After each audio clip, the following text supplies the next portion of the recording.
분명히 신경 쓰지 않기로 했다. 그런데 왜 자꾸 떠오르는가? 누군가 던진 말 한마디. 별것 아니라고.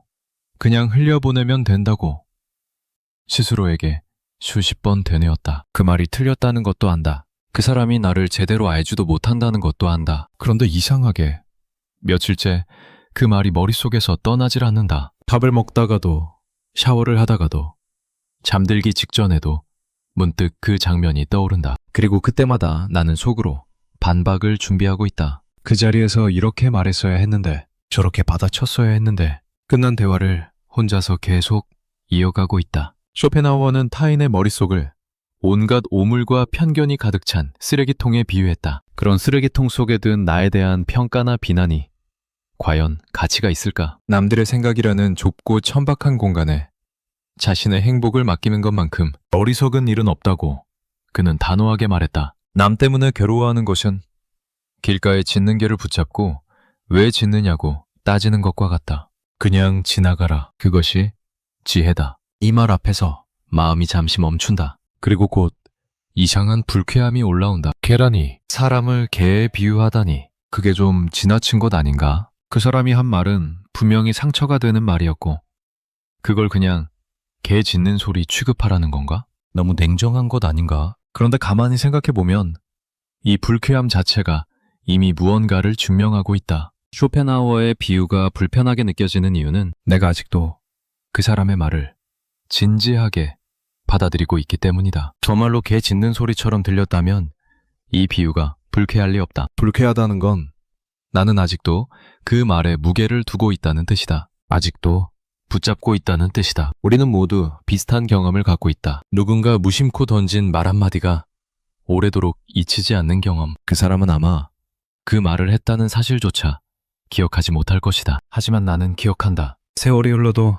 기억한다. 그때 그 사람의 표정, 목소리의 톤, 주변에 누가 있었는지까지 생생하게 기억한다. 왜 그럴까? 왜 그 사람에게는 아무것도 아니었던 말이 나에게는 이토록 오래 남는 것일까? 한 가지 가능성이 있다. 그 말이 완전히 틀린 말이 아니었을지도 모른다. 적어도 나는 그렇게 느꼈을지도 모른다. 만약 그 말이 나와 전혀 상관없는 말이었다면 그렇게 오래 남을 이유가 없다. 누군가 나를 보고 넌 키가 3m야 라고 말한다면 나는 웃고 넘길 것이다. 터무니없는 말이니까. 하지만 누군가 나를 보고 넌 항상 그렇게 눈치를 봐 라고 말한다면 그리고 그 말이 내 마음 한구석에 걸린다면 그건 아마도 내 안에 이미 그런 의심이 있었기 때문일 것이다. 그 사람은 단지 내가 애써 외면하고 있던 부분을 건드린 것뿐이다. 이것이 타임의 말이 가진 진짜 힘이다. 그 말 자체가 날카로운 게 아니다.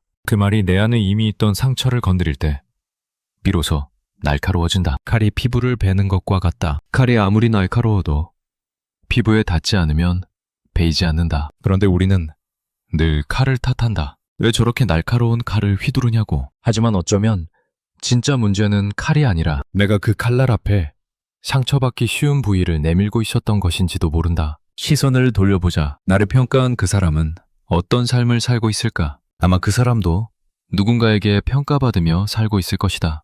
그 사람도 누군가의 말 한마디에 상처받고 며칠째 그 말을 곱씹고 속으로 반박을 준비하고 있을 것이다. 그 사람도 밤에 잠들기 전 오래전 누군가 던진 말이 떠올라 괴로워할 것이다. 그 사람 역시 타인의 시선 속에서 불안해하고 인정받고 싶어하고 거절당할까 두려워하며 살고 있을 것이다. 이렇게 생각하면 조금 이상한 그림이 그려진다. 서로가 서로를 평가하고 서로가 서로의 평가에 상처받고 서로가 서로에게 반박하고 싶어한다. 그런데 아무도 상대방의 평가에 정말로 관심이 있는 게 아니다. 모두가 자기 자신에 대한 평가에만 예민하게 반응한다. 나는 그 사람이 나에 대해 어떻게 생각하는지 신경 쓰고 그 사람은 또 다른 누군가가 자기를 어떻게 생각하는지 신경 쓴다. 정작 아무도 타인에 대한 자신의 평가에는 큰 의미를 두지 않는다. 무심코 던지고 잊어버린다. 받아든 쪽만 오래오래 끌어안고 있다. 쇼펜하우어가 말한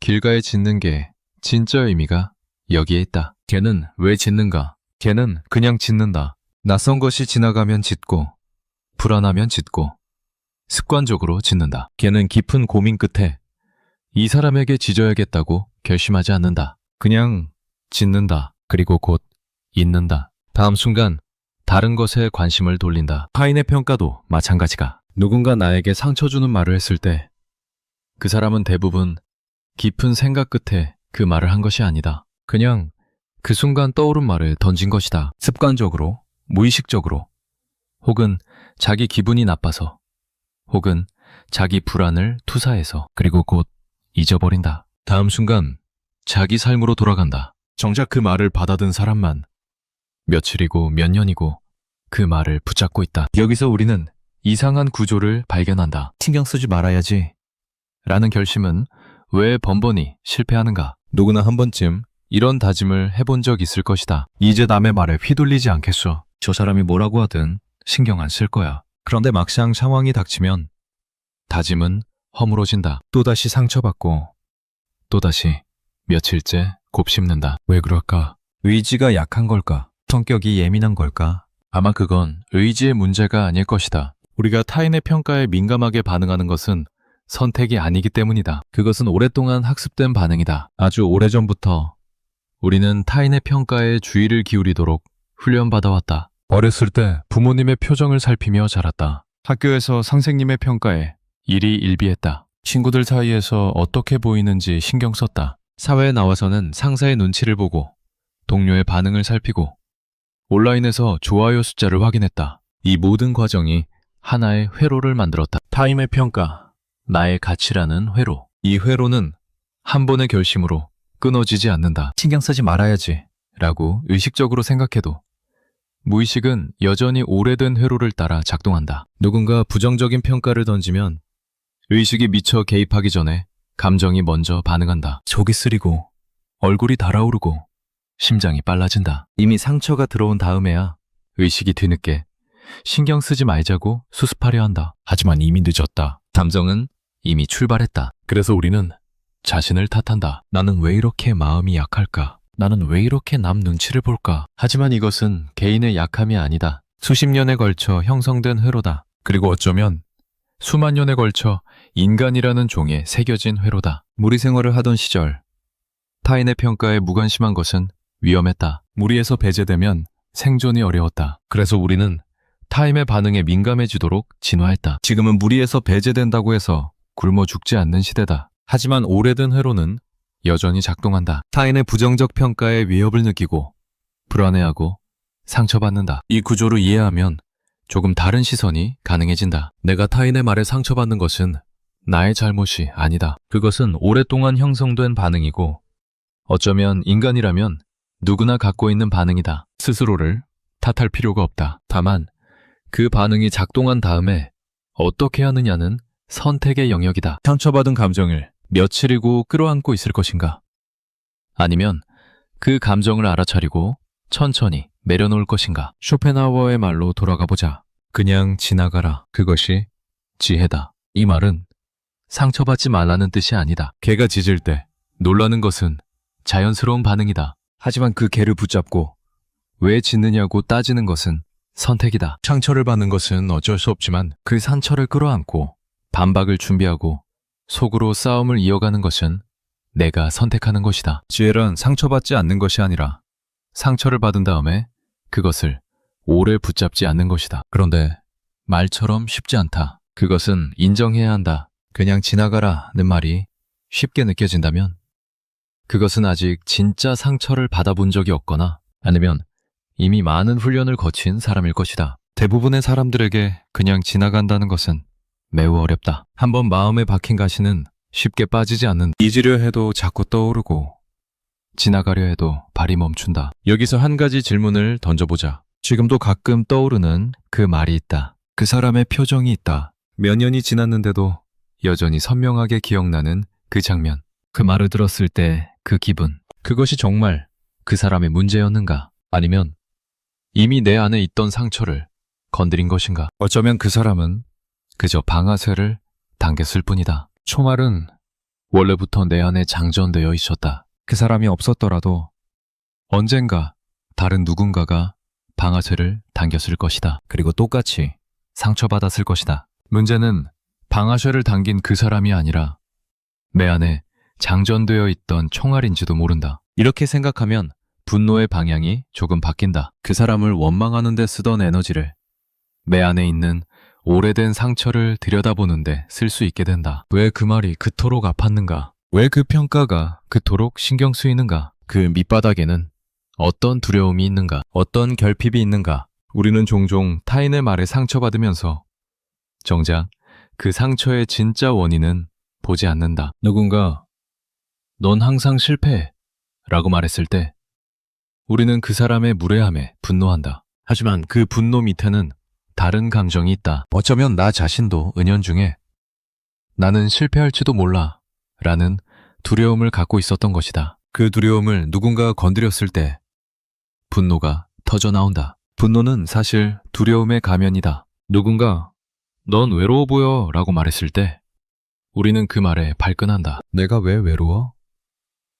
난 혼자 있는 게 좋아. 하지만 그 발끈함 밑에는 어쩌면 진짜 외로움이 있다. 인정하고 싶지 않은 외로움. 그것을 누군가 지적했을 때 방어가 올라온다. 방어는 사실 인정의 다른 이름이다. 그래서 타인의 말에 상처받을 때 우리가 정말로 해야 할 일은 그 사람을 원망하는 것이 아니다. 그 상처를 통해 내 안에 무엇이 건드려졌는지 들여다보는 것이다. 왜 이 말이 이토록 아픈가? 이 아픔이 말해주는 것은 무엇인가? 내가 스스로에게 하고 있던 말은 무엇인가? 어쩌면 타인의 말은 거울이다. 그 거울에 비친 것은 그 사람의 생각이 아니라 내 안에 있는 두려움이다. 거울을 깨뜨린다고 두려움이 사라지지 않는다. 거울은 그저 보여줄 뿐이다. 다시 쇼펜하우어의 말로 돌아가자. 남 때문에 괴로워하는 것은 길가에 짖는 개를 붙잡고 왜 짖느냐고 따지는 것과 같다. 개를 붙잡고 따지는 사람을 상상해보자. 길을 가다가 개가 짖었다. 그 사람은 걸음을 멈추고 개 앞에 쪼그려 앉아 말한다. 왜 나한테 짖어? 내가 뭘 잘못했어? 나는 그냥 지나가고 있었잖아. 왜 그렇게 짖는 거야?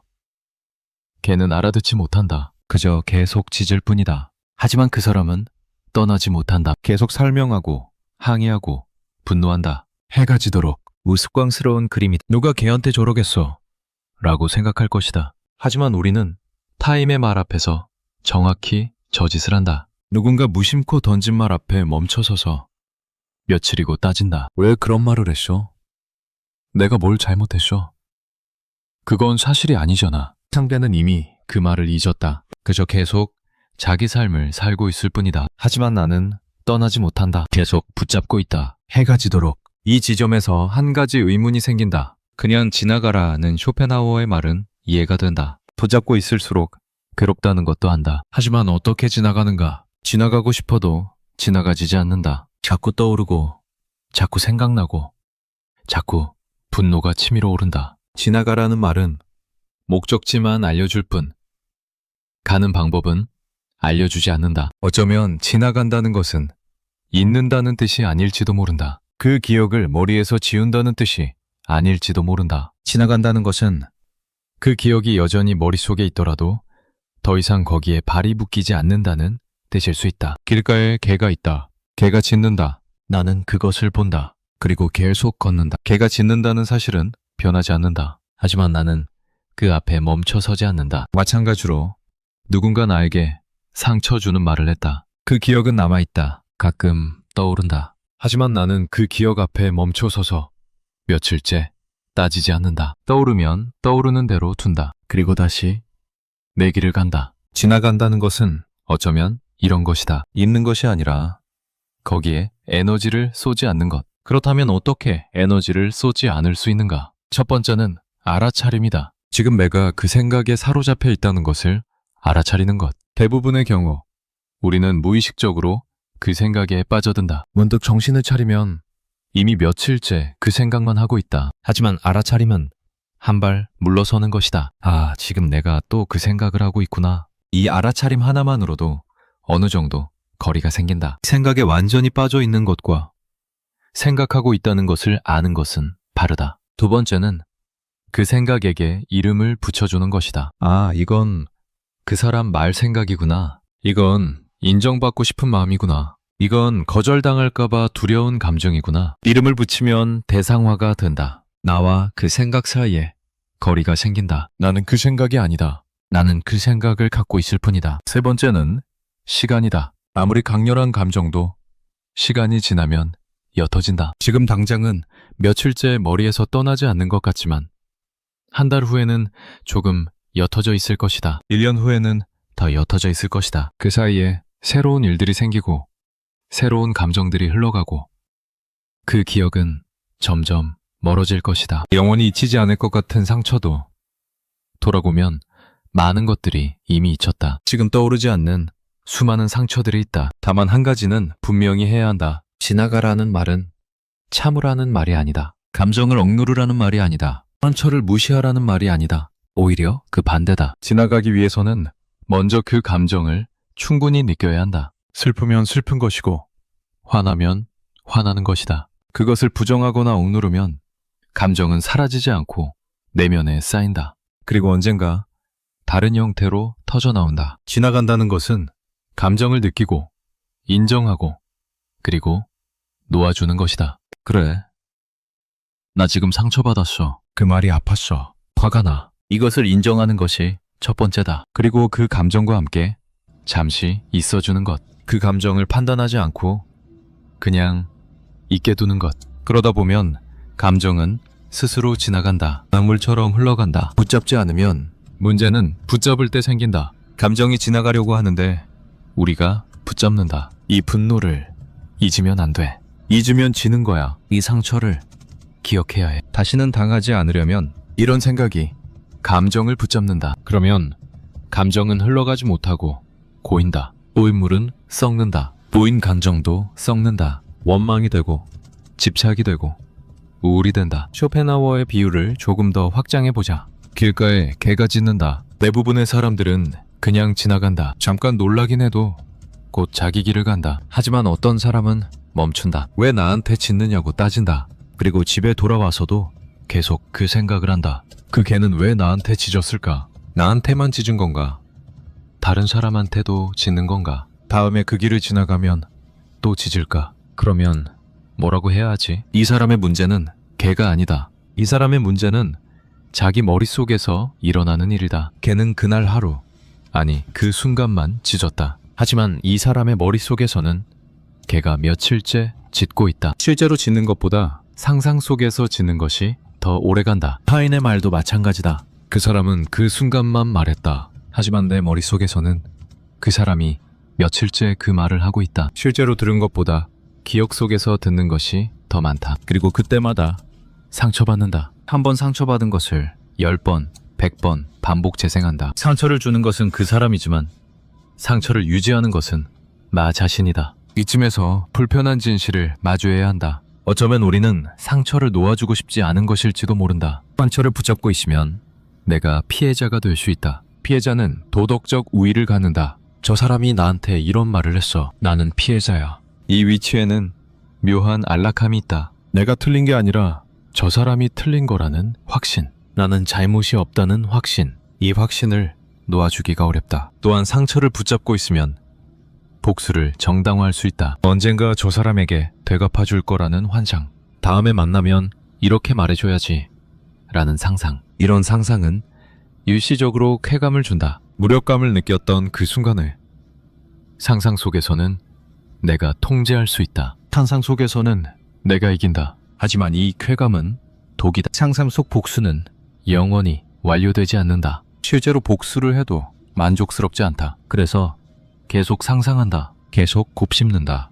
그리고 그 시간 동안 내 삶은 흘러간다. 그 사람은 아무렇지 않게 자기 삶을 사는 동안 나는 그 사람에게 묶여있다. 상처를 붙잡는 사람이 가장 크게 상처받는 아이러니. 여기서 2단계의 핵심으로 돌아가자. 처음에 쇼펜하우어의 말이 불쾌하게 느껴졌다. 사람을 개에 비유하다니, 상처를 그냥 지나가라니 너무 냉정한 것 아닌가? 하지만 곰곰이 생각해보면 이 말은 냉정한 말이 아니다. 오히려 따뜻한 말이다. 쇼펜하우어는 이렇게 말하고 있는 것이다. 당신의 행복을 남의 손에 맡기지 마라. 남들의 생각이라는 좁고 천박한 공간에 당신의 소중한 마음을 가두지 마라. 당신은 그들의 평가보다 훨씬 더 큰 존재다. 타인의 평가에 연연하는 것은 스스로를 작게 만드는 것이다. 그 사람의 기준에 나를 맞추려는 것이다. 그 사람의 좁은 시야 안에 나를 우겨 넣으려는 것이다. 하지만 나는 그 사람의 평가보다 크다. 그 사람이 본 것은 나의 일부일 뿐이다. 그것도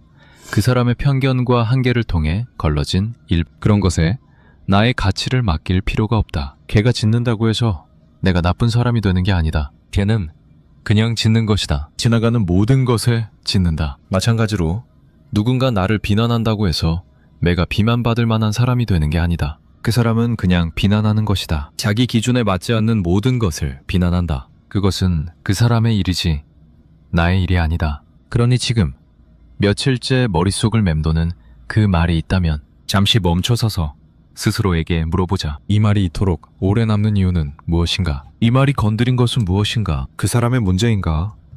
아니면 내 안에 이미 있던 무엇인가? 나는 왜 아직도 그 개 앞에 서 있는가? 왜 아직도 따지고 있는가? 그리고 천천히 한 발 떼어보자. 걔는 여전히 짖을 것이다. 하지만 나는 지나갈 수 있다. 타인의 시선을 의식하는 것은 나쁜 성격이 아니다. 그것은 오랫동안 학습된 생존 방식이었다. 우리는 어릴 때부터 주변의 반응을 살피며 살았다. 부모의 표정을 읽고 선생님의 눈치를 보고 친구들 사이에서 어떻게 보이는지 신경 썼다. 그것은 선택이 아니었다. 그렇게 하지 않으면 불안했다. 그렇게 하지 않으면 안전하지 않다고 느꼈다. 인정받으면 안심이 되었고 거절당하면 세상이 무너지는 것 같았다. 그래서 우리는 끊임없이 주변을 살폈다. 내가 괜찮은 사람인지, 내가 받아들여지고 있는지, 내가 실수하지는 않았는지. 이것은 성격의 문제가 아니다. 환경이 만든 회로다. 어떤 사람은 더 일찍,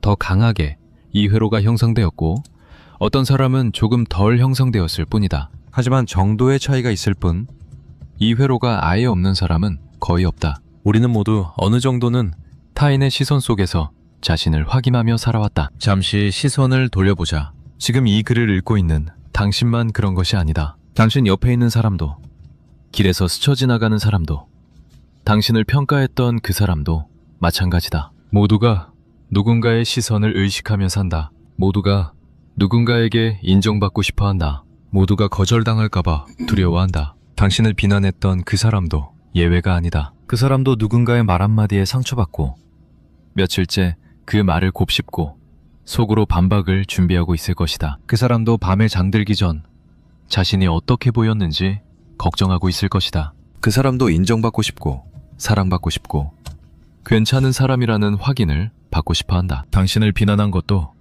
어쩌면 그 사람 자신을 불안해서 비롯된 것일 수 있다. 자기가 불안하니까 남을 깎아내려 상대적 우위를 느끼려 한 것일 수 있다. 이렇게 보면 이상한 풍경이 펼쳐진다. 불안한 사람들이 서로를 평가하고 서로의 평가에 상처받고 서로에게 인정받으려 애쓴다. 그런데 아무도 진정으로 타인에게 관심이 있는 것은 아니다. 모두가 자기 자신에게만 관심이 있다. 내가 어떻게 보이는지, 내가 인정받고 있는지, 내가 안전한지. 타인을 평가할 때도 사실은 자신을 위해서 평가한다. 자신이 더 낫다고 느끼기 위해서, 자신의 불안을 덜기 위해서. 여기서 한 가지 구조가 드러난다. 우리는 왜 모든 사람에게 인정받으려 하는가? 가만히 생각해보면 이것은 처음부터 불가능한 목표다. 세상에는 수많은 사람이 있고 그 사람들은 저마다 다른 기준을 갖고 있다. 어떤 사람은 조용한 것을 좋아하고 어떤 사람은 활발한 것을 좋아한다. 어떤 사람은 신중함을 높이 사고 어떤 사람은 과감함을 높이 산다. 모든 사람을 만족시키는 것은 원리적으로 불가능하다. 한쪽을 만족시키면 다른 쪽이 불만족한다. 그런데도 우리는 모든 사람에게 괜찮은 사람이고 싶어 한다. 누군가 나를 싫어한다는 것을 알면 불안하다. 설령 그 사람이 내 삶에 아무런 영향도 없는 사람이라 해도, 설령 그 사람을 다시 볼 일이 없다 해도, 누군가 나를 부정적으로 평가했다는 사실 자체가 마음에 걸린. 왜 그럴까? 왜 우리는 만나지도 않을 사람의 평가에 신경을 쓸까? 왜 우리는 모든 사람에게 좋은 인상을 남기고 싶어 할까? 이것은 오래된 해로 때문이다. 인간은 오랫동안 무리지어 살았다. 무리에서 배제되면 생존이 어려웠다. 혼자서는 맹수를 막을 수 없었고 혼자서는 먹을 것을 구하기 어려웠다. 그래서 무리에 속해 있는 것이 중요했다. 무리에서 인정받는 것이 중요했다. 거절당하는 것은 곧 죽음을 의미할 수 있었다. 이 시절의 회로가 아직도 우리 안에 남아있다. 지금은 무리에서 배제된다고 해서 굶어 죽지 않는다. 누군가 나를 싫어한다고 해서 내 생존이 위협받지 않는다. 하지만 뇌는 그것을 모른다. 뇌는 여전히 오래된 회로대로 작동한다. 거절의 신호를 감지하면 위협으로 인식한다. 불안이 올라온다. 심장이 빨라진다. 마치 진짜 위험이 닥친 것처럼. 그래서 우리는 타인의 부정적 평가에 과도하게 반응한다. 그것이 실제로 나에게 해를 끼치지 않는다는 것을 알면서도, 그것이 그 사람의 주관적 의견에 불과하다는 것을 알면서도 몸과 마음은 이미 반응해버린다. 의식이 개입하기 전에 감정이 먼저 움직인다. 이 지점에서 신경 쓰지 말아야지 라는 다짐이 왜 실패하는지 알 수 있다. 그것은 의지의 문제가 아니기 때문이다. 오래된 회로의 문제이기 때문이다. 이제 남의 말에 신경 쓰지 않겠어. 이렇게 다짐하는 것은 의식의 영역이다. 하지만 실제로 누군가의 부정적 평가를 마주했을 때 반응하는 것은 무의식의 영역이다. 의식이 다짐하기 전에 무의식이 이미 반응한다. 얼굴이 달아오르고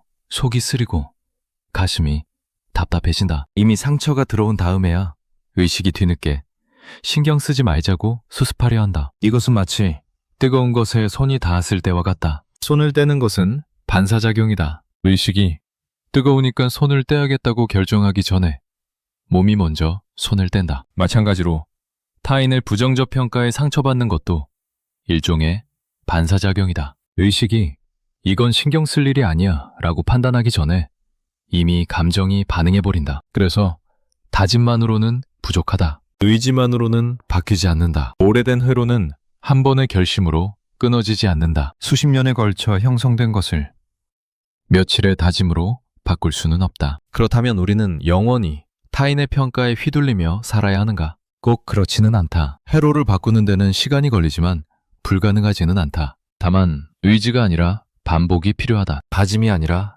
연습이 필요하다. 무슨 뜻인가 하면 한 번의 강력한 결심보다 작은 알아차림의 반복이 더 효과적이라는 것이다. 누군가의 말에 상처받았을 때 그 순간을 알아차리는 것. 아, 지금 내가 반응하고 있구나. 이 알아차림을 반복하는 것. 수백 번, 수천 번. 그러면 조금씩 회로가 바뀐다. 반응하는 속도가 느려진다. 반응의 강도가 약해진다. 이것은 마치 근육을 기르는 것과 같다. 한번 무거운 것을 들었다고 근육이 생기지 않는다. 가벼운 것이라도 매일 반복해서 들어야 근육이 생긴다. 마음도 마찬가지다. 한 번의 강력한 깨달음보다 작은 알아차림의 반복이 마음의 근육을 기른다. 다시 타인의 시선으로 돌아가 보자. 우리만 타인의 평가에 민감한 것이 아니다. 모든 사람이 그렇다. 이 사실을 알면 조금 다른 시선이 가능해진다. 누군가 나를 비난할 때 그 사람은 자신의 불안에서 말하고 있는 것일 수 있다. 자기가 불안하니까 남을 깎아내린다. 자기가 인정받지 못한다고 느끼니까 남을 인정하지 않는다. 자기가 상처받았으니까 남에게 상처를 준다. 그렇게 보면 그 사람의 비난은 나에 대한 정확한 평가가 아니다. 그 사람 자신의 상태를 반영하는 것이다. 물론 이렇게 생각한다고 해서 상처가 사라지지는 않는다. 여전히 아프다. 하지만 조금 다르게 아프다. 저 사람 말이 맞는 건가?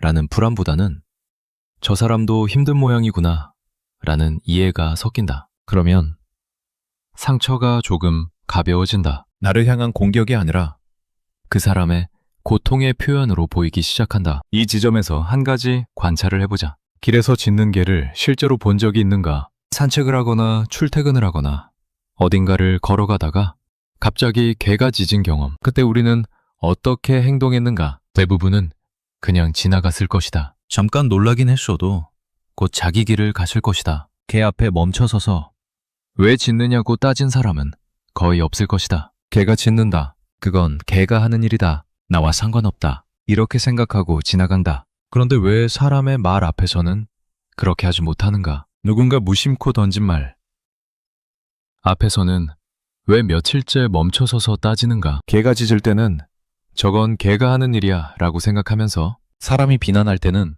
저건 나에 대한 정확한 평가일 수도 있어 라고 생각하는 것은 왜인가? 어쩌면 우리는 개보다 사람에게 더 많은 권위를 부여하기 때문일 것이다. 개의 짖음은 무의미하다고 생각하지만 사람의 말은 의미가 있다고 생각한다. 개는 나를 모르고 짖지만 사람은 나를 알고 말한다고 생각한다. 그래서 사람의 말에 더 무게를 둔다. 하지만 과연 그럴까? 그 사람이 정말 나를 알까? 나의 전부를 알까? 나의 맥락을 알까? 나의 사정을 알까? 아마 대부분은 그렇지 않을 것이다. 그 사람이 본 것은 나의 일부일 뿐이다. 그것도 그 사람의 편견과 한계를 통해 걸러진 그 사람의 평가는 완전하지 않다. 그 사람의 평가는 정확하지 않다. 그렇다면 왜 우리는 그 불완전하고 부정확한 평가에 그토록 많은 무게를 두는가? 인정받아야 안전하다고 느꼈던 시간들이 있었다. 어렸을 때 부모님의 인정을 받아야 안심이 되었다. 잘했다는 말을 들으면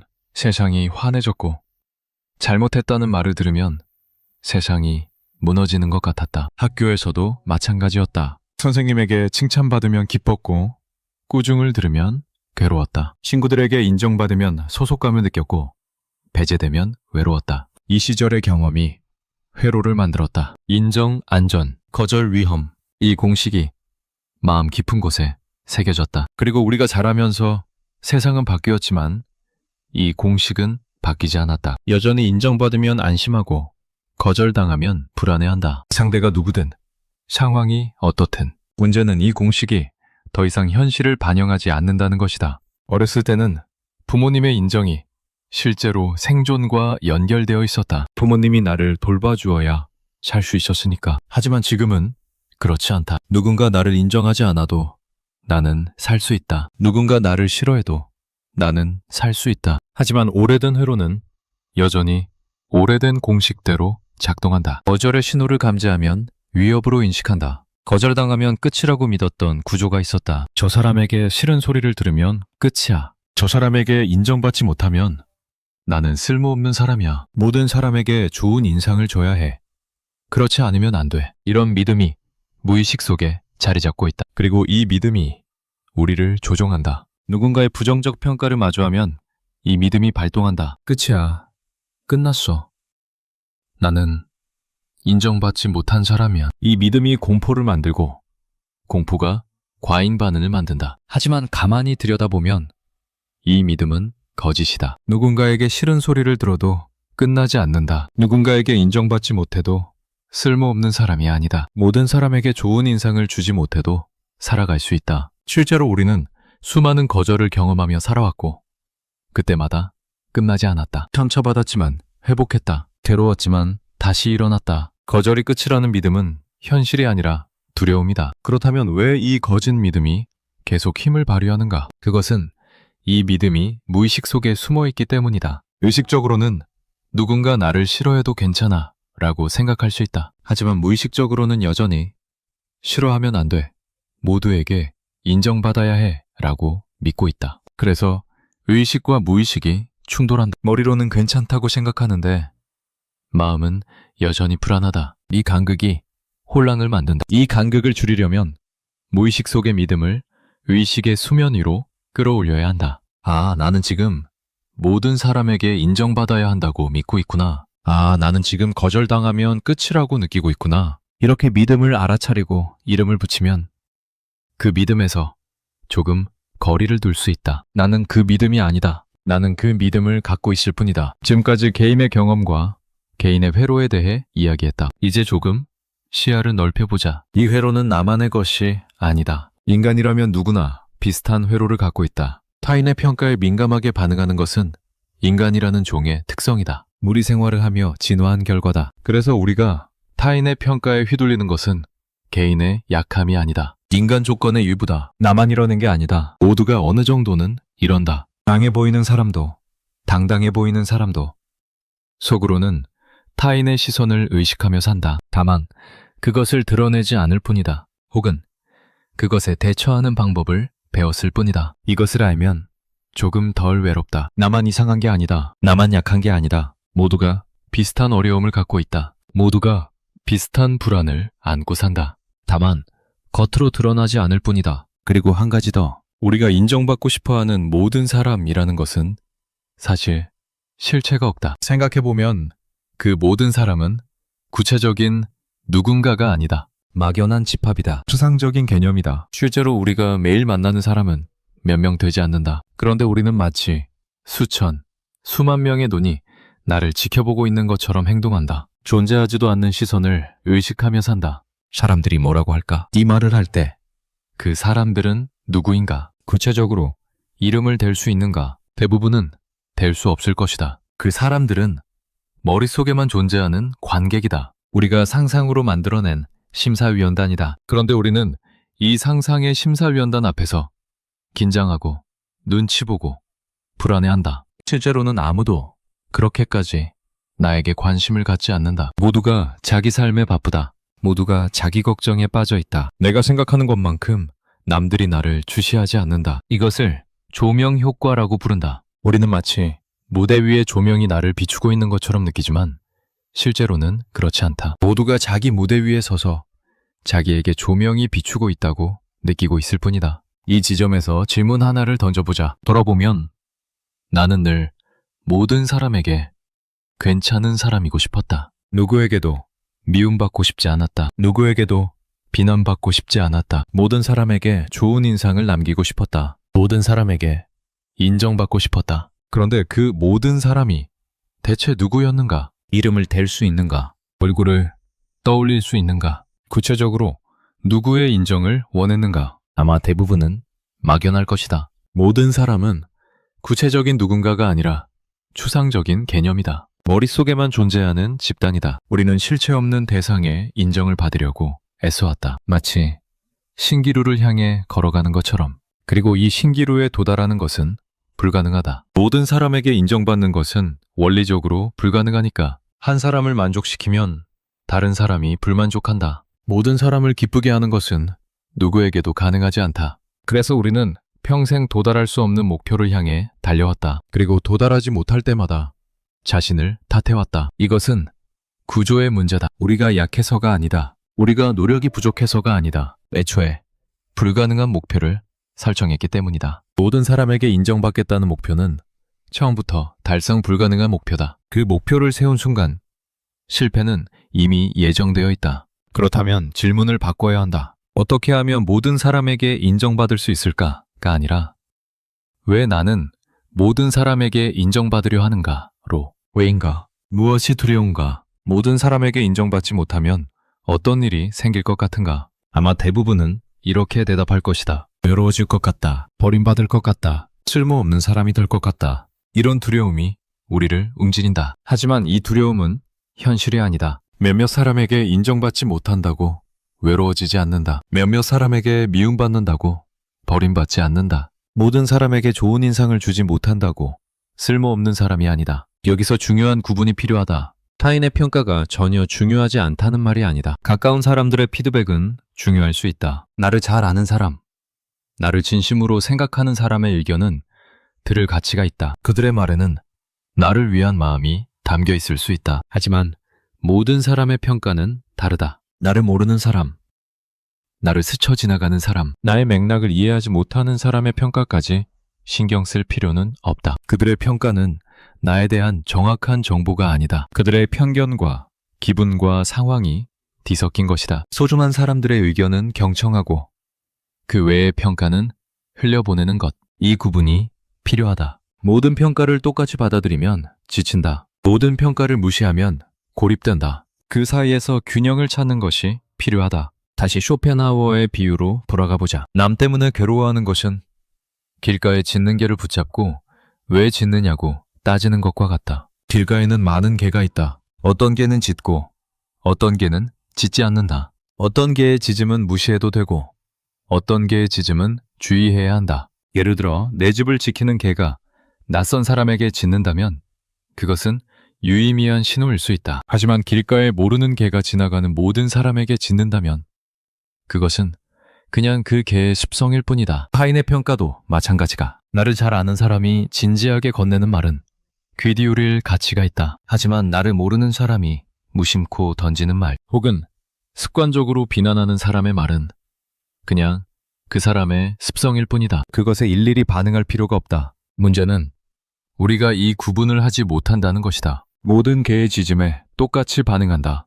모든 사람의 평가에 똑같이 상처받는다. 그래서 지친다. 이 구분을 하려면 먼저 자기 자신을 알아야 한다. 내가 누구인지, 무엇을 중요하게 여기는지, 어떤 삶을 살고 싶은지. 이것이 분명해지면 타인의 평가를 걸러낼 기준이 생긴다. 내 가치관과 맞는 피드백은 받아들이고 맞지 않는 피드백은 흘려보낼 수 있다. 하지만 자기 자신을 모르면 모든 평가가 다 중요해 보인다. 기준이 없으니까. 그래서 이 사람의 말에 휘둘리고 저 사람의 말에 휘둘린다. 풍향계처럼 이리저리 흔들린다. 타인의 평가에 덜 휘둘리려면 역설적으로 자기 자신을 더 깊이 알아야 한다. 내 안의 기준을 세워야 한다. 그 기준이 있으면 타인의 평가가 들어와도 비교할 대상이 생긴다. 이 피드백은 내 기준에 비추어 볼 때 유효한가? 이 질문 던질 수 있다. 2단계의 마지막에서 한 가지를 정리하자. 타인의 시선을 의식하는 것은 나쁜 것이 아니다. 그것은 인간으로서 자연스러운 것이 오랫동안 학습된 생존 방식이다. 스스로를 탓할 필요가 없다. 다만 그 의식이 과도해지면 문제가 된다. 모든 사람의 모든 평가에 반응하면 지친다. 불가능한 목표를 향해 달리면 늘 실패한다. 그래서 필요한 것은 의식을 없애는 것이 아니라 적절한 수준으로 조절하는 것이다. 소중한 사람들의 의견은 귀 기울이고 나머지는 흘려보내는 것. 자기 자신의 기준을 세우고 그 기준에 따라 피드백을 걸러내는 것. 이것이 그냥 지나간다의 실제 의미다. 개가 짖는다. 모든 개의 짖음에 반응할 필요는 없다. 어떤 개는 무시해도 된다. 어떤 개는 주의해도 된다. 그 구분을 할 수 있는 것이 지혜다. 그리고 그 구분은 한 번에 배워지지 않는다. 수많은 짖음을 듣고 수많은 반응을 하고 수많은 알아차림을 거쳐야 조금씩 익혀진다. 그러니 지금 당장 완벽하게 구분하지 못해도 괜찮다. 조금씩 연습하면 된다. 조금씩 익숙해지면 된다. 길은 여전히 거기 있다. 개도 여전히 짖는다. 하지만 우리는 조금씩 걸음을 옮길 수 있다. 멈추지 않고. 타인의 평가에 흔들리는 것은 개인의 약함이 아니다. 그것은 인간이라는 종의 오래된 습성이다. 우리는 홀로 태어나지 않았다. 인간은 처음부터 무리지어 살았다.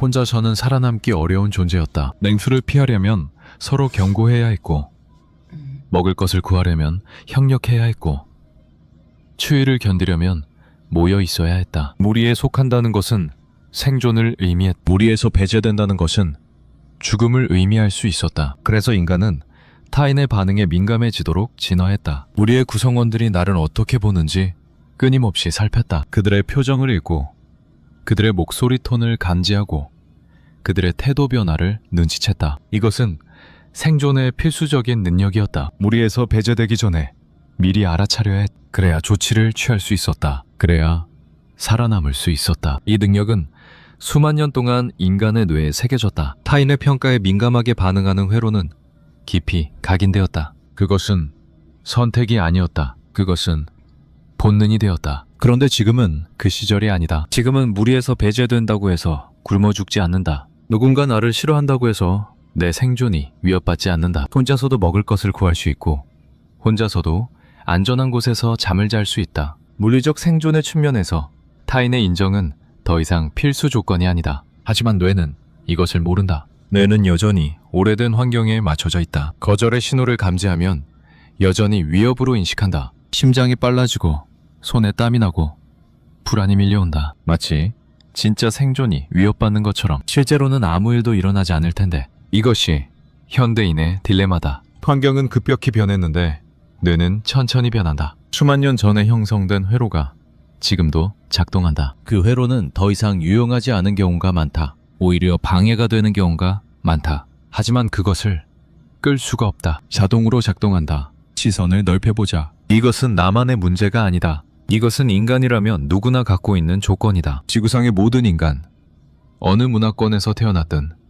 어떤 시대에 살았든 이 회로를 갖고 있다. 타인의 평가에 민감하게 반응하는 것은 인간이라는 종의 공통된 특성이다. 역사 속의 인물들도 마찬가지였다. 위대한 업적을 남긴 사람들도 역사에 이름을 새긴 사람들도 타인의 평가에 흔들렸다. 위대한 철학자들도 비난에 상처받았다. 뛰어난 예술가들도 혹평에 괴로워했다. 역사적 지도자들도 여론에 신경 썼다. 그들이 약해서가 아니다. 인간이기 때문이다. 쇼펜하우어 자신도 예외가 아니었을 것이다. 그는 평생 주류 철학계에서 인정받지 못했다. 그의 강의에는 학생이 오지 않았다. 같은 시대의 헤겔은 명성을 누렸지만 쇼펜하우어는 무시당했다. 그가 그것에 신경 쓰지 않았을까? 아마 쓰였을 것이다. 그의 글 곳곳 헤겔에 대한 신랄한 비판이 담겨 있다. 그것은 순수한 학문적 비판이었을까?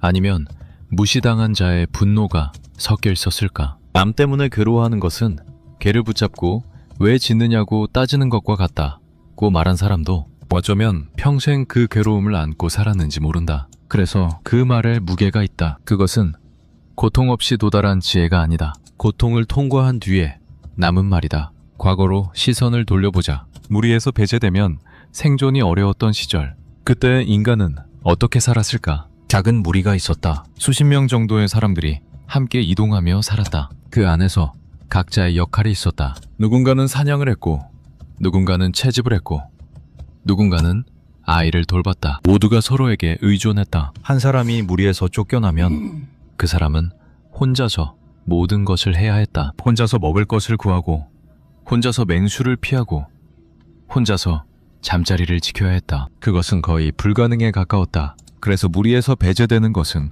사형 선고와 같았다. 천천히, 그러나 확실하게 죽음으로 향하는 길이었다. 이것을 피하기 위해 인간은 무엇이든 했다. 무리의 규칙을 따르고, 무리의 구성원들과 좋은 관계를 유지하고, 자신의 가치를 증명하려 했다. 타인의 평가에 민감해지는 것은 자연스러운 결과였다. 이 시절의 기억이 아직도 우리 안에 남아있다. BNA에, 신경회로에, 무의식. 그래서 누군가 우리를 거부하면 몸이 먼저 반응한다. 마치 죽음의 위협을 감지한 것처럼. 합리적 판단이 개입하기 전에 원시적 두려움이 먼저 일어난다. 하지만 지금의 세상은 다르다. 무리에서 배제되어도 살 수 있다. 한 집단에서 거부당해도 다른 집단으로 갈 수 있다. 혼자서도 기본적인 생존을 영위할 수 있다. 식량은 가게에서 살 수 있고, 주거는 임대할 수 있고, 안전은 법이 어느 정도 보장한다. 그뿐 아니다. 지금은 무리의 크기가 달라졌다. 수십 명이 아니라 수천 명, 수만 명, 수억 명과 연결되어 있다. 온라인으로, 미디어로, 교통으로. 이 수많은 사람들 중에서 모든 사람에게 인정받는 것은 원리적으로 불가능하다. 누군가에게 좋으면 다른 누군가에게는 싫다. 모든 취향을 만족시킬 수 없다. 모든 기준을 충족시킬 수 없다. 그래서 현대인의 불안은 이중적이다. 한편으로는 오래된 회로가 거부를 죽음처럼 두려워하게 만든다. 다른 한편으로는 현대 환경이 그 두려움을 끊임없이 자극한다. 예전에는 수십 명에게만 평가받았다면 지금은 수천, 수만 명에게 평가받을 수 있다. 소셜미디어에서, 직장에서, 온라인 커뮤니티에서 평가의 빈도와 규모가 폭발적으로 늘었다. 그런데 뇌는 여전히 옛날 방식으로 작동한다. 모든 거부를 생존 위협으로 인식한다. 한 명에게 비난받아도 마치 무리 전체에게 배척당한 것처럼 반응한다. 그래서 현대인은 유례 없이 많은 평가에 노출되면서 유례 없이 취약한 상태로 그것을 감당하고 있다. 이 지점에서 감정에서 한 발 물러서 보자. 지금까지 우리는 타인의 평가에 흔들리는 것을 문제처럼 다뤄왔다. 어떻게 하면 덜 흔들릴 수 있는지, 어떻게 하면 그냥 지나갈 수 있는지. 하지만 잠시 멈춰서 생각해보자. 정말로 그것은 문제인가? 타인의 평가에 민감하게 반응하는 것은 인간의 자연스러운 조건이다. 수만 년 동안 인간을 살아남게 해준 능력이다. 그것이 없었다면 우리 조상은 살아남지 못했을 것이다. 그것이 없었다면 우리는 존재하지 않았을 것이다. 그렇다면 이 반응 자체를 나쁜 것으로 볼 필요가 있을까? 이 반응을 없애야 할 결함으로 볼 필요가 있을까? 어쩌면 이 반응은 그냥 있는 그대로 인정해도 되는 것인지 모른다. 인간이라는 존재의 일부로 누군가의 말에 상처받는다. 그것은 자연스럽다. 누군가의 평가에 신경이 쓰인다. 그것도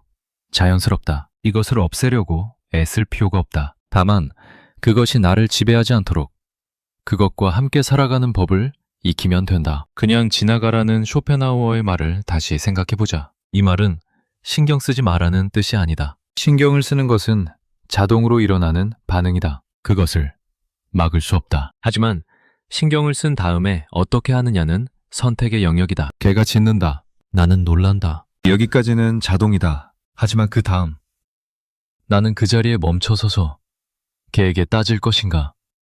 아니면 계속 걸어갈 것인가? 이것은 선택이다. 누군가 나에게 상처 주는 말을 했다. 나는 상처받는다. 여기까지는 자동이다. 하지만 그 다음 나는 며칠째 그 말을 곱씹으며 속으로 따질 것인가? 아니면 상처를 안고 계속 내 삶을 살아갈 것인가? 이것은 선택이다. 그냥 지나간다는 것은 상처받지 않는다는 뜻이 아니다. 상처를 받되 그 상처 앞에 주저앉지 않는다는 뜻이다. 상처를 받되 그 상처에게 매 시간과 에너지를 전부 내주지 않는다는 뜻이다. 이것은 무시가 아니다. 에너지의 방향을 바꾸는 것이다. 그 사람에게 쏟을 에너지를 나 자신에게 쏘는 것이다. 그 사람의 말을 곱씹는 데 쓸 시간을 내 삶을 사는데 쓰는 것이다. 여기서 한 가지 역설이 있다. 타인의 평가에 덜 휘둘리려면 타인의 평가에 무관심해져야 할 것 같다. 하지만 실제로는 그렇지 않다. 진짜로 필요한 것은 무관심이 아니라 자기 자신에 대한 더 깊은 관심이다. 내가 누구인지 알면 타인의 평가를 걸러내 기준이 생긴다. 내가 무엇을 중요하게 여기는지 알면 어떤 피드백에 귀 기울이고 어떤 피드백을 흘려보낼지 판단할 수 있다. 자기 자신에 대한 이해가 깊어질수록 타인의 평가에 대한 의존이 줄어든다. 반대로 자기 자신을 모르면 타인의 평가가 나를 정의한다. 그 사람이 나를 좋게 보면 나는 좋은 사람이 되고 그 사람이 나를 나쁘게 보면 나는 나쁜 사람이 된다. 내 안에 기준이 없으니 바깥의 기준에 휘둘린다. 그래서 타인의 시선에서 자유로워지는 길은 역설적으로 자기 안으로 들어가는 길이다. 밖을 덜 신경 쓰려면 안을 더 들여다봐야 한다. 다시 인간 전체로 시야를 넓혀보자. 이 모든 것은 인간이라는 존재의 조건이다. 우리는 타인의 평가에 민감하게 반응하도록 설계되어 있다. 동시에 우리는 그 반응을 알아차리고 거리를 둘 수 있는 의식을 갖고 있다. 이 두 가지가 공존한다. 동물은 자극에 반응한다. 반응 자체를 대상화하지 못한다. 두려우면 도망가고 화나면 공격한다. 거기에 선택의 여지가 별로 없다. 하지만 인간은 다르다. 인간은 자신의 반응을 관찰할 수 있다. 아, 지금 내가 두려워하고 있구나. 아, 지금 내가 화나 있구나. 이렇게 알아차릴 수 있다. 그리고 그 알아차림이 반응과 행동 사이에 공간을 만든다. 이 공간이 자유의 시작이다. 반응은 자동이지만 그 다음 행동은 선택할 수 있다. 두려워도 도망가지 않을 수 있다. 화나도 공격하지 않을 수 있다. 상처받아도 며칠째 곱씹지 않을 수 있다. 이 공간을 넓히는 것이 성숙이고 지혜이고 어쩌면 인간다움이다. 그러나 이 공간은 노력 없이 넓어지지 않는다. 자동 반응은 강하다. 수만 년의 세월이 그것을 단련시켰다. 반면 의식적 선택은 약하다. 쉽게 흔들린다. 피곤하면 흔들리고 스트레스 받으면 흔들리고 감정이 격해지면 흔들린다. 그래서 자주 실패한다. 자동 반응에 휩쓸려서 나중에 후회하는 일이 생긴다. 하지만 그것도 인간의 조건이다. 완벽하게 자동 반응을 통제하는 인간은 없다. 성자도 화를 내고 현자도 상처받는다. 다만 그 빈도와 강도와 지속 시간이 조금씩 달라질 뿐이다. 완벽을 기대할 필요가 없다. 조금씩 나아지면 된다. 그냥 지나간다는 것도 완벽하게 이루어지지 않는다. 어떤 날은 지나갈 수 있고 어떤 날은 멈춰선다. 어떤 말은 흘려보낼 수 있고 어떤 말은 며칠째 머릿속을 맴돈다. 그것이 자연스럽다. 그것이 인간이다. 이 지점에서 내 안의 반응을 판단하지 않고 바라보는 것에 대해 생각해보자. 누군가의 말에 상처받았다. 그 반응이 일어났다. 여기서 많은 사람들이 자신을 비난한다. 나는 왜 이렇게 마음이 약할까? 나는 왜 이렇게 남 눈치를 볼까? 이것도 신경 쓰는 내가 한심해. 반응에 반응이 덧붙여진다. 상처에 자기 비난이 덧붙여진다. 하지만 다른 방법도 있다. 반응을 판단 없이 바라보는 것. 아, 지금 상처받았구나. 그것으로 끝. 왜 상처받았지?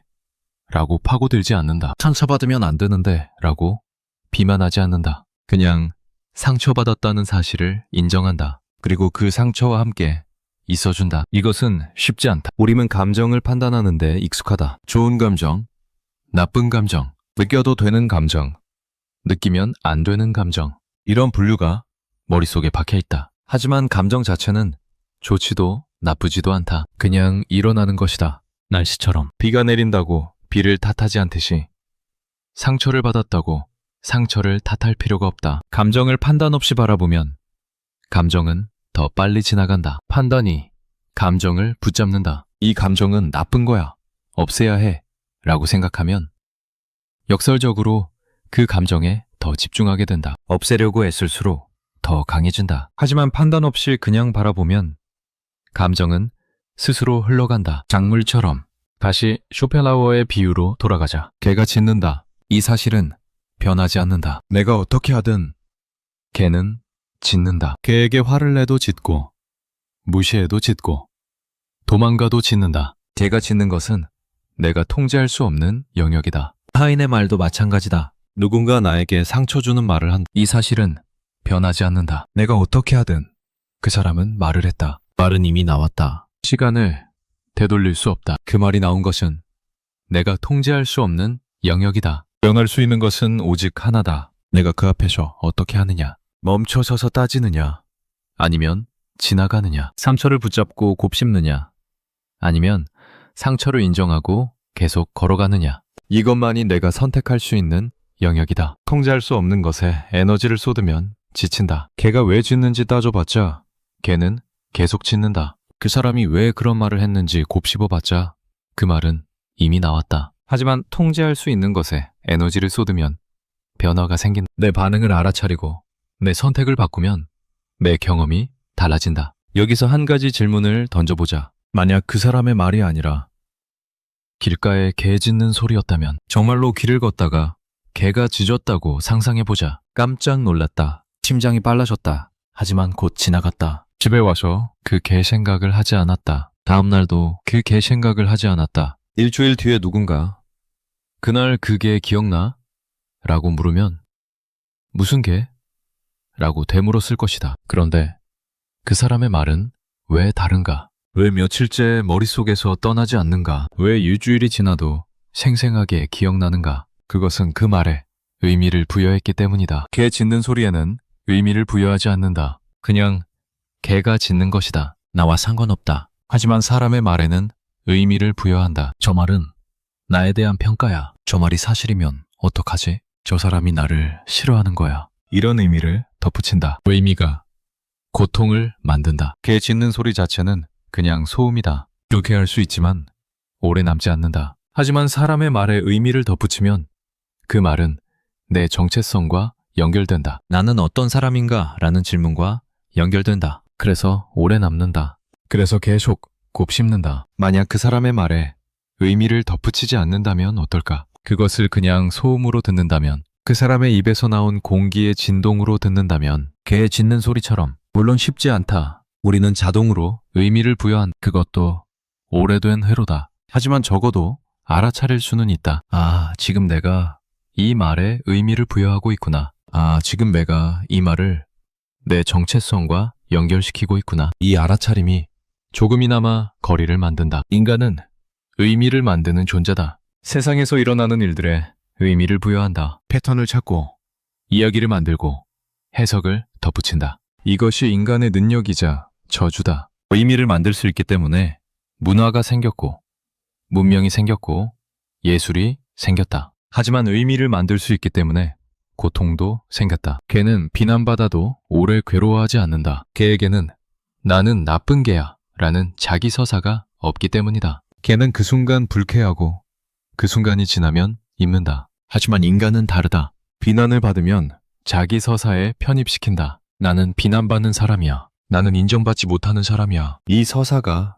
고통을 연장시킨다. 그래서 인간의 고통은 이중적이다. 첫 번째 고통은 사건 자체에서 온다. 비난을 듣는 것. 이것은 누구나 불쾌하다. 두 번째 고통은 해석에서 온다. 그 비난을 자기 정체성과 연결시키는 것. 이것이 고통을 증폭시키고 연장시킨다. 첫 번째 고통은 피하기 어렵다. 세상에는 비난하는 사람들이 있고 그들의 말을 전부 피할 수는 없다. 하지만 두 번째 고통은 줄일 수 있다. 해석을 덜 붙이면 된다. 의미를 덜 부여하면 된다. 개 짖는 소리를 들었을 때처럼. 이것은 냉정해지라는 말이 아니다. 감정을 없애라는 말이 아니다. 상처받지 말라는 말이 아니다. 상처는 받는다. 감정은 일어난다. 그것은 자연스럽다. 다만 그 위에 해석을 덧붙이지 않는 것, 상처에 상처를 더하지 않는 것, 감정에 판단을 더하지 않는 것. 이 말은 나에 대한 정확한 평가야 라는 해석을 덧붙이면 고통이 커진다. 이 말 때문에 나는 쓸모없는 사람이야 라는 해석을 덧붙이면 고통이 더 커진다. 하지만 그냥 이 말이 불쾌하다 해서 멈추면 고통은 그 크기로 머문다. 불쾌함은 지나간다. 해석은 남는다. 쇼펜하우어가 말한 그냥 지나가라는 어쩌면 이런 뜻일 수 있다. 해석을 덧붙이지 말고 지나가라. 의미를 부여하지 말고 지나가라. 개 짖는 소리를 들었을 때처럼 불쾌하지만 그것으로 끝내고 지나가라. 이제 2단계의 끝으로 가보자. 우리는 타인의 평가에 흔들린다. 그것은 인간의 조건이다. 수만 년의 진화가 그렇게 만들었다. 우리에서 배제되면 죽었던 시절의 유산이다. 지금은 그 시절이 아니지만 뇌는 여전히 그때처럼 작동한다. 이것을 없앨 수는 없다. 하지만 이것과 함께 살아갈 수는 있다. 반응이 일어나면 알아차린다. 알아차리면 조금 거리가 생긴다. 거리가 생기면 선택의 공간이 열린다. 그 공간에서 우리는 멈출 수도 있고 지나갈 수도 있다. 개가 짖는다. 그 사실은 변하지 않는다. 타인은 평가한다. 그 사실도 변하지 않는다. 변할 수 있는 것은 오직 내가 그 앞에서 어떻게 하느냐다. 쇼펜하우어는 말했다. 그냥 지나가라. 그것이 지혜다. 이 말은 처음에 냉정하게 들렸다. 하지만 곰곰이 생각해보면 이 말은 냉정함이 아니라 따뜻함에서 나온 것이다. 타인의 평가라는 좁고 천박한 공간에 당신의 행복을 가두지 말라. 당신은 그들의 말보다 크다. 당신은 그들의 평가보다 넓다. 그러니 거기에 묶여있지 말고 당신의 길을 가라. 길가에 개가 짖고 있다. 나는 잠시 멈칫한다. 놀랬다. 심장이 빨라진다. 하지만 곧 발걸음을 옮긴다. 개는 여전히 짖고 있다. 나는 걷고 있다. 개의 짖음이 점점 멀어진다. 나는 내 길 위에 있다. 그렇게 우리는 각자의 길 위에 있다.